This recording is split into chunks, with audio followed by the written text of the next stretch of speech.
I heard some scratching last night while I was sleeping, and then, oh, looks like Bula, she got to this in the night.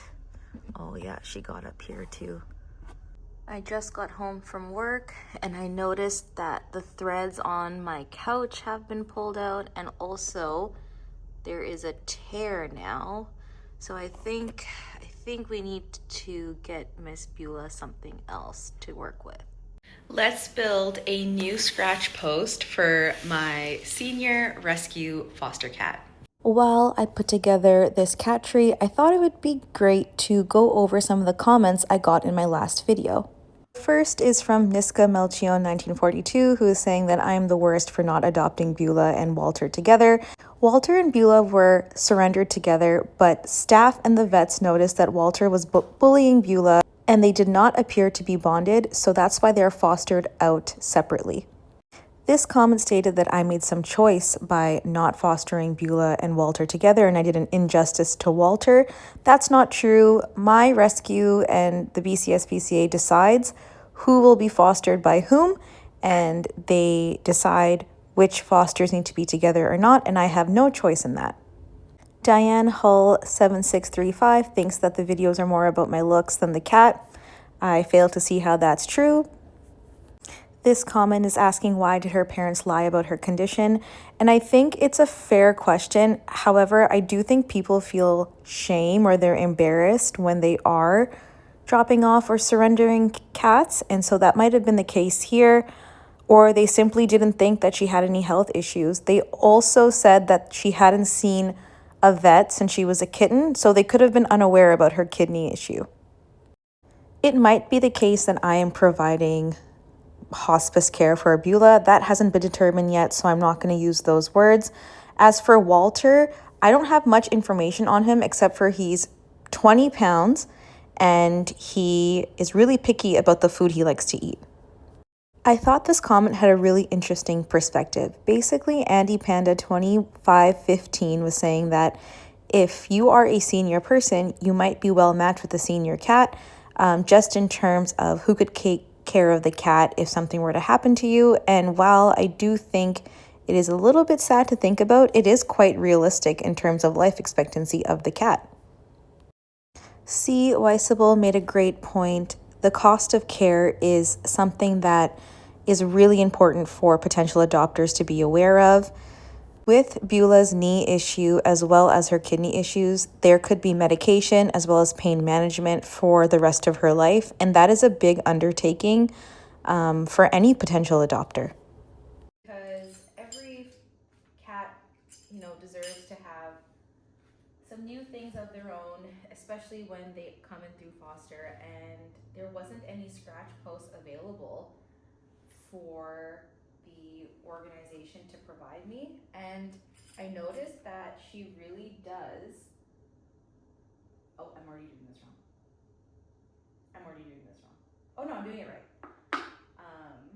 She already is showing signs of needing a scratch post, like she's using my couch and everything, so I figured, why the heck not? And also it's super cute. It looks like a cactus. How could you be mad at that?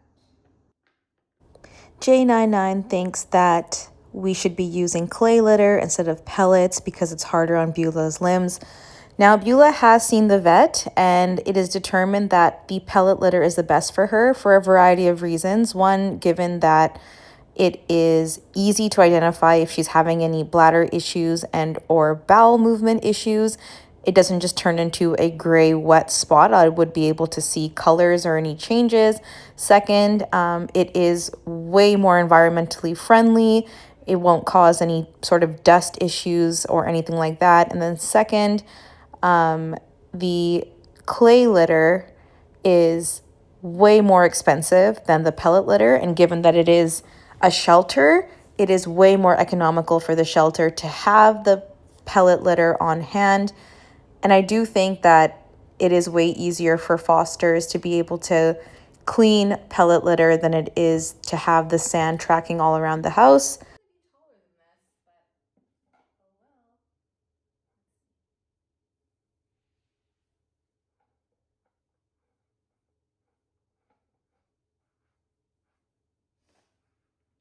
I'm not sure what this comment means. Like I said earlier, the animal welfare staff and the vet decided that Beulah should be in foster on her own and not with Walter. That's not a choice that I get to make. And in terms of socialization, as you can see, Beulah is very social and very cuddly, and we've only known each other for a couple of days, and she's super comfortable with me. So I don't think socialization was an issue at all with her.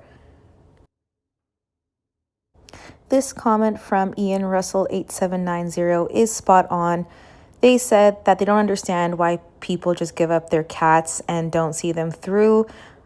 Cats are like kids, is what that person said in their comments. And I can understand that perspective. I do believe that getting a pet is a lifelong commitment. And when the going gets tough, you don't just give them up. But at the same time, I would rather a cat like Beulah, who has that knee condition, who has that kidney issue, whose owner said that she had never been to the vet since she was a kitten. I'm just so thankful that there's a place for a cat like Beulah to go and to receive medical care, just like how she has at the BCSPCA. The staff have been amazing and so attentive and just given her every chance of success that she may not have had in her previous home.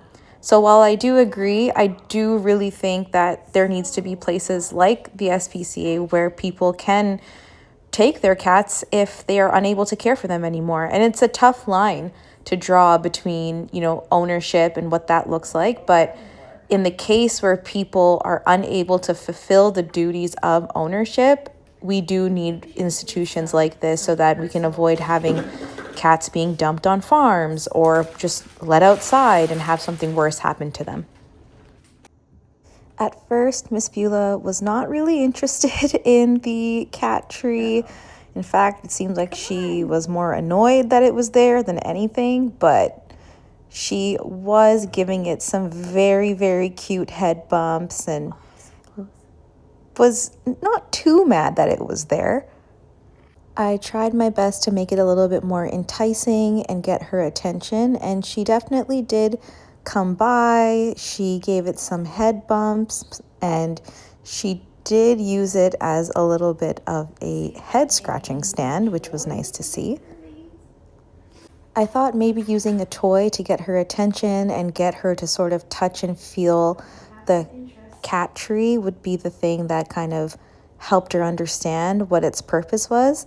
I don't know if she quite understood, but watching her play with the toy is probably one of the cutest things I've seen in a very long time. So that was worth it in itself.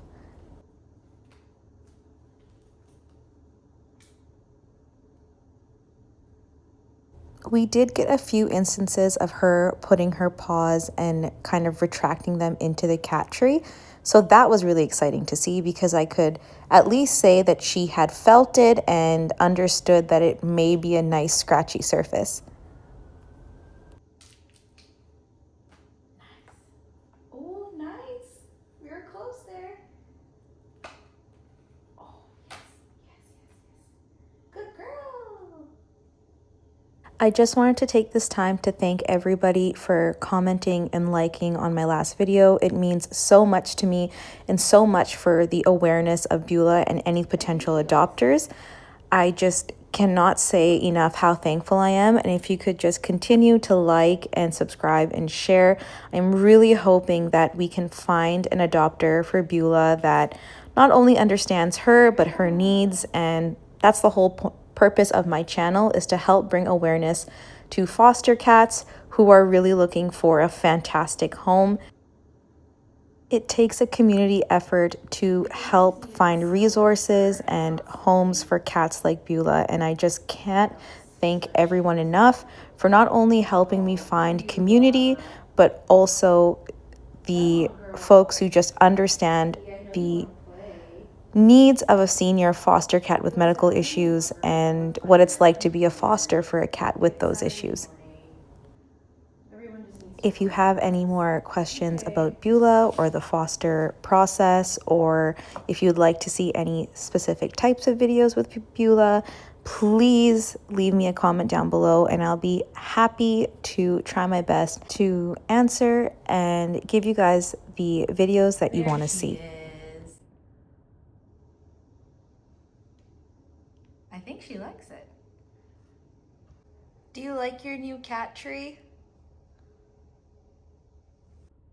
You'd rather play with the box it came in?